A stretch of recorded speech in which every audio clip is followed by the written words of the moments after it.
रितिका तुमचं स्वागत करत आहे माझ्या YouTube चॅनलमध्ये।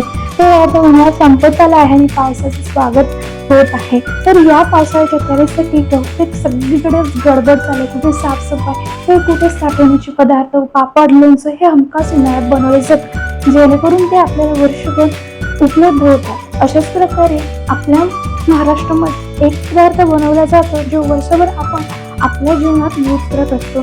तर तो पदार्थ म्हणजे हा घरगुती मसाला। तर हा घरगुती मसाला आपण वेगवेगळ्या प्रकारे बनवतो, वेगवेगळ्या ठिकाणी वेगवेगळ्या प्रकारे हा मसाला बनवला जातो। जसं की मालवणात मालवणी मसाला, तर आगरी कोळीचा आगरी कोळी मसाला, खानदेशात वेगळा मसाला, घाटावर घाटी मसाला, अशा प्रकारे वेगवेगळे मसाले हे बनवले जातात। तर हा मसाला मीही बनवते दर वर्षाप्रमाणे। हा उन्हाळ्यात मे महिन्यात हिवाळ्यात पाऊस येण्याच्या आधी हा मसाला बनवला जातो। तर हा मसाला मी कसा बनवते, यात कुठले जिन्नस वापरले जातात, तो कुठून बनवते, याची सगळी माहिती तुम्हाला आज या व्हिडिओमधून भेटणार आहे। त्यासाठी तुम्ही व्हिडिओ पूर्णपणे पहा आणि तुम्ही तुमच्या जेवणात कुठला मसाला वापरता हे नक्की कमेंट करून मला सांगा। तर आता हा मसाला कसा बनवायचा ते आपण आता पाहणार आहोत। तर हा मसाल्याचा छान असा डब्बा आहे, याच्यात भरपूर अशा वाट्या आहेत आणि इथे मी असे वेगवेगळे मसाले वापरते। तर आता बघूया हा मसाला कसा बनवायचा।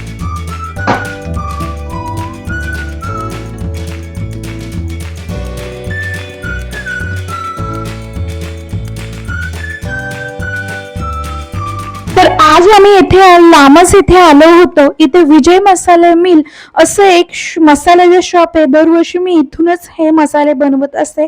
तर छानपैकी दुकानासमोर वेगवेगळ्या मिरच्यांचा डिस्प्ले केला होता आणि अशा प्रकारे हे मसाल्याची हे शॉप आहे आणि त्याच्या मागे मसाल्याची चक्की आहे। समोरच छान डिस्प्लेला खडे मसाल्यांचा डिस्प्ले केलेला आहे। छानपैकी आपण बघू शकतो की ती उत्तम स्वच्छ असे खडे मसाले, त्यानंतर इथे हळद आणि गरम मसाला हे बनवला जातो। वेगवेगळे मसाले इथे बनवले जातात।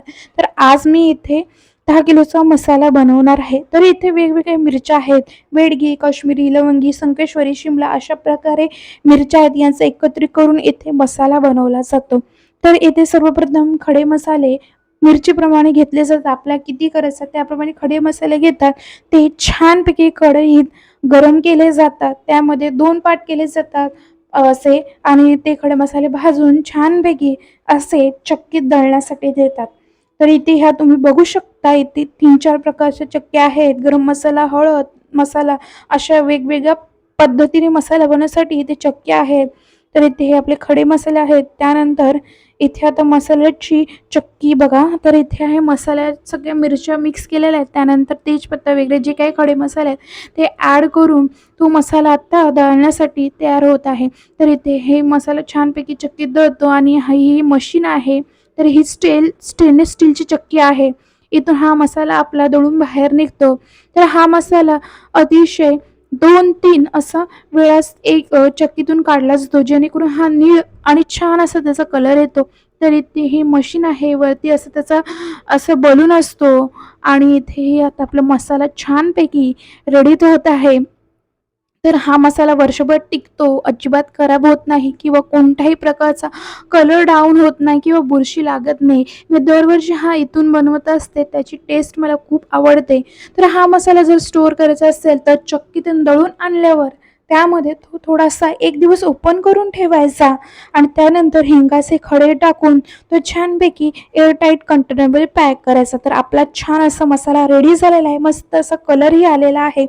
तर येथे मी हा 10 किलोचा मसाला बनवला आहे, जो जेणेकरून वर्षभर मला हा टिकेल।